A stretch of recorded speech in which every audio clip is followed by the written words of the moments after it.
Welcome back to the Hiding for Horrors podcast, where we review horror movies and horror franchises. I'm Mark, I'm Tawan. I'm Maria. and we're back again with a ranking episode because we just wrapped up our mini franchise kind of thing with the Black Christmas movies. So we're here to rank. But before we start, I must remind you that when we rank, we're ranking from our least favorite to our favorite. Maria, what's in your number three spot? It is Black Christmas 2019. Um, it it was not a scary movie. I feel like it lost a lot of its, um, it just felt a completely different movie compared to the other movies. And I feel like what the franchise, well, not a franchise, but just what Black Christmas was originally about. Um, I disliked a lot of the characters. It just didn't feel like a well thought out movie. Like, and not to mention, like, the gore wasn't even giving. Like, not there was no. I feel like I barely saw any blood. I was just not. I didn't like it. Didn't like the movie. So it's my number three. For me, at number three, it's also going to be Black Christmas 2019. It was all style and no substance. I feel like they had too much they wanted to say, and they didn't say any of it good. And like I said in our review last week, it forgot to be a horror movie, and it was just, I don't know, it wasn't good. And I don't know.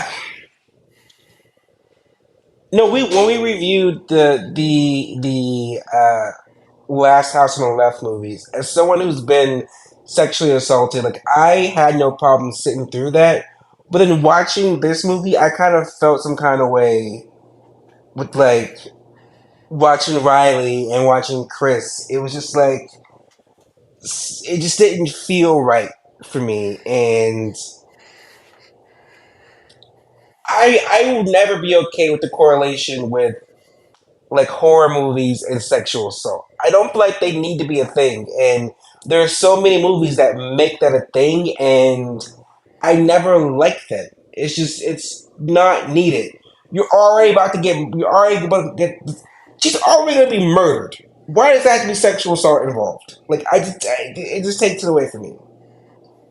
So it's at my number three spot. What about you, Tuan? What takes your third spot? Looks like we are all tied today because Black Christmas 2019 will definitely be taking my slot as number three for this little mini ranking. I do not like this movie. I've not liked it since I saw it back in 2019 and had no intentions of watching it again. So seeing it again, like a few years out, I went into it remembering I didn't like it and still came out of it not liking it.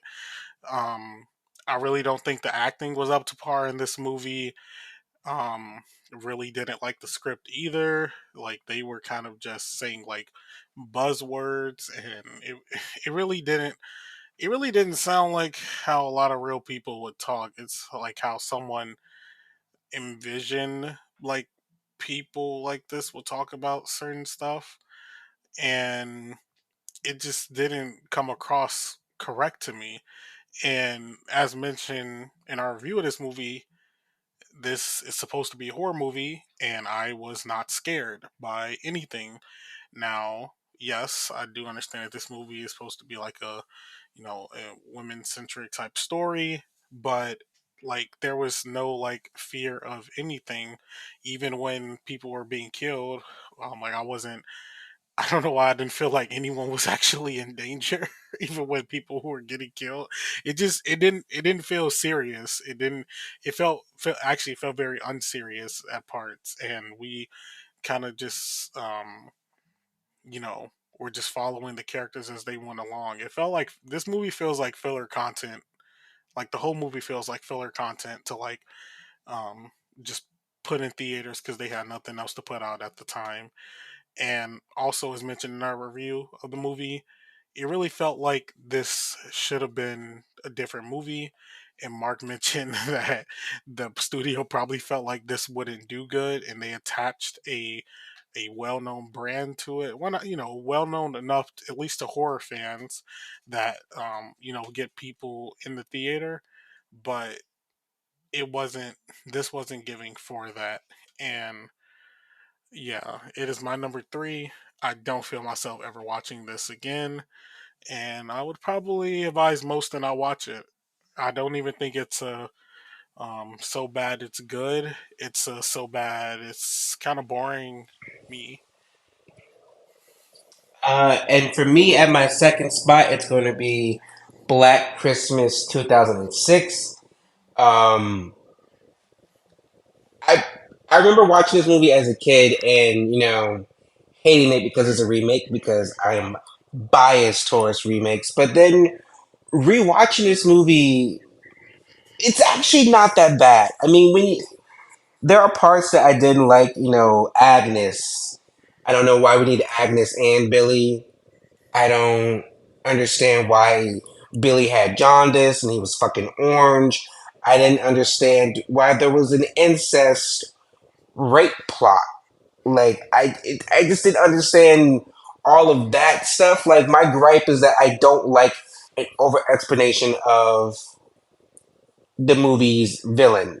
That's why I don't like remakes because they always do that. But outside of that, with the kills, with some of the acting, it was a good movie. So that's why it lands at my second spot. Maria, what's in your second spot? It's also Black Christmas 2006. Um, I don't remember the movie. It just I guess there was just a lot lacking in the movie. I feel like I just feel like the movie was really slow. I didn't enjoy the whole background of Billy. That whole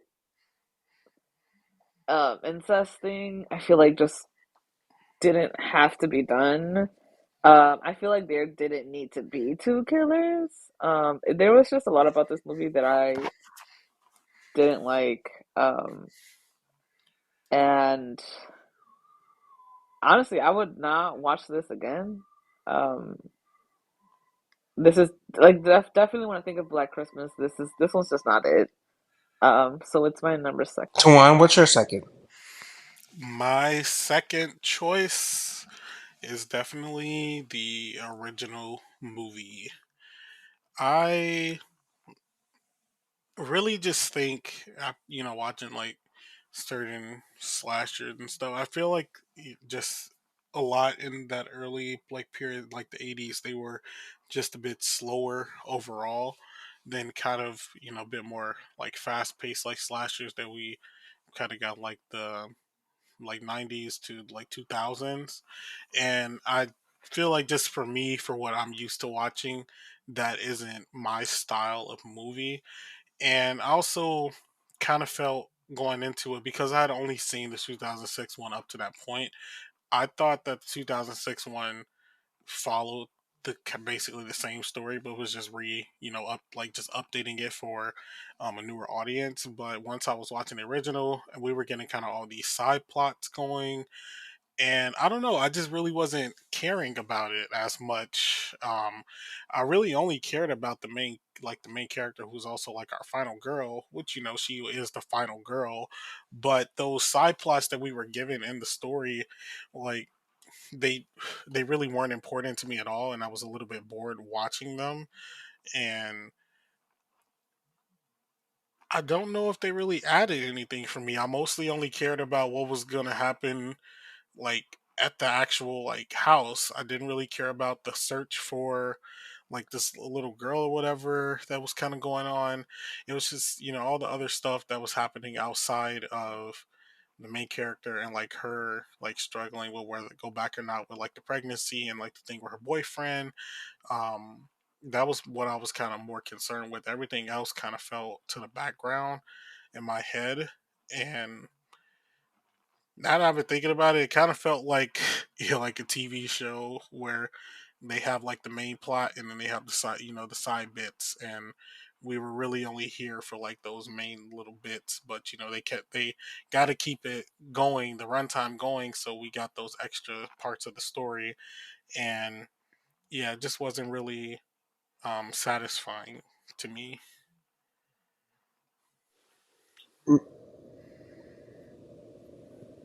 Maria, what's like your number one spot?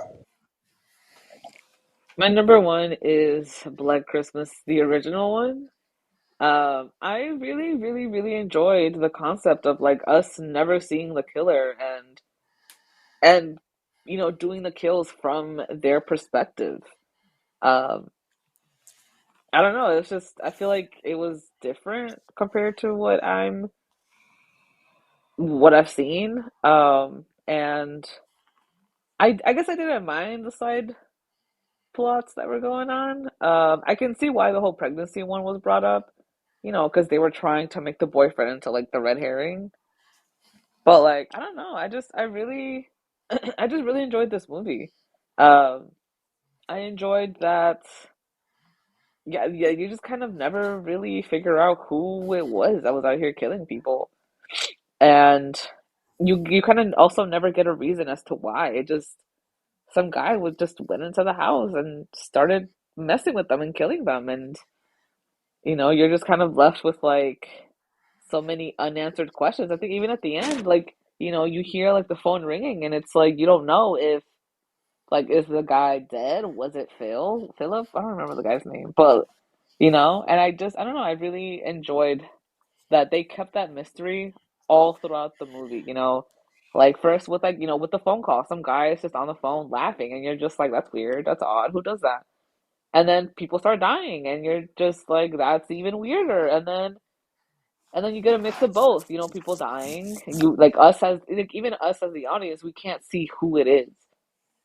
I like the fact that we also don't know why, how, you know, or who or any of that stuff. And I just that's what I really enjoyed about this movie. And for me, my number one spot is also the OG Black Christmas because I like that we end the movie and not with not knowing who the killer is. And I feel like we had a good red herring with Peter.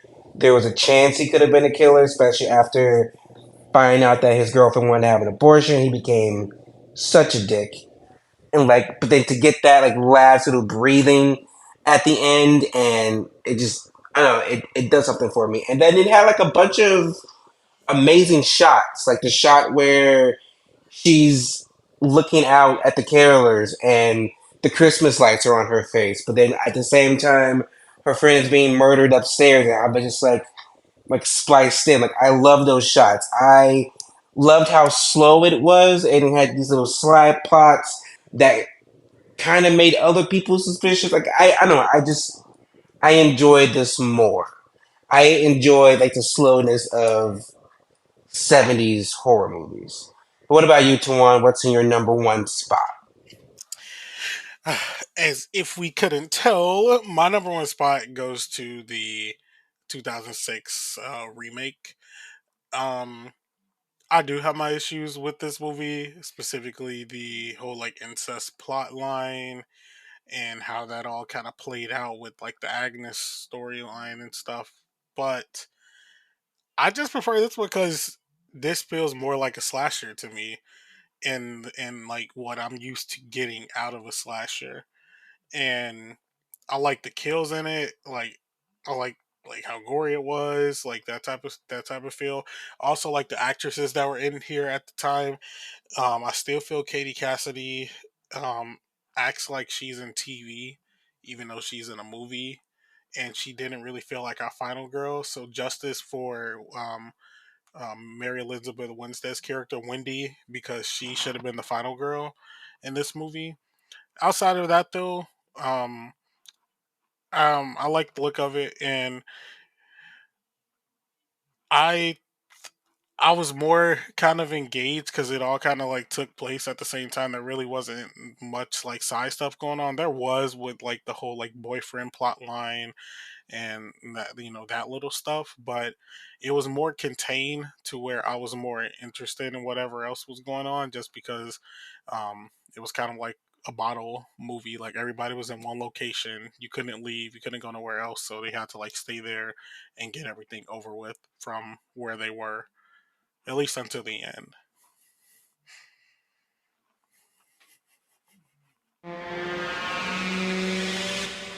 And just like that, we have wrapped up our little mini franchise that could. I wanted to do a little short for yeah, I want us to do like a little, franchise that to help us, be part of the Christmas festive season. But we still have one more week left in December. So next week we will be reviewing Krampus. I haven't seen that movie in a while. I've only seen it once. So Twan and I will be reviewing Krampus. Maria will be away enjoying Christmas. We will hold down the fort. Tune in, That guys. goes with you. Good night.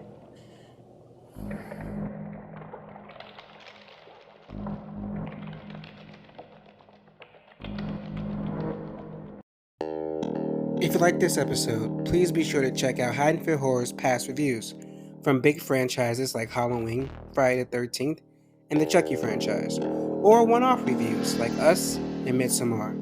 You can follow Haddonfield Horrors on Instagram and TikTok, where the host posts updates and mini reviews. Full episodes are available on several podcasting platforms. If you're listening to us on YouTube, don't forget to please like and subscribe. Haddonfield Horror is produced by Mark Smart, Maria Perez, and Tawan Griffin. Edited by Mark Smart. Theme by Lethal Injections. The Haddonfield Horrors podcast is a Letters to Media production. Should we do an intro?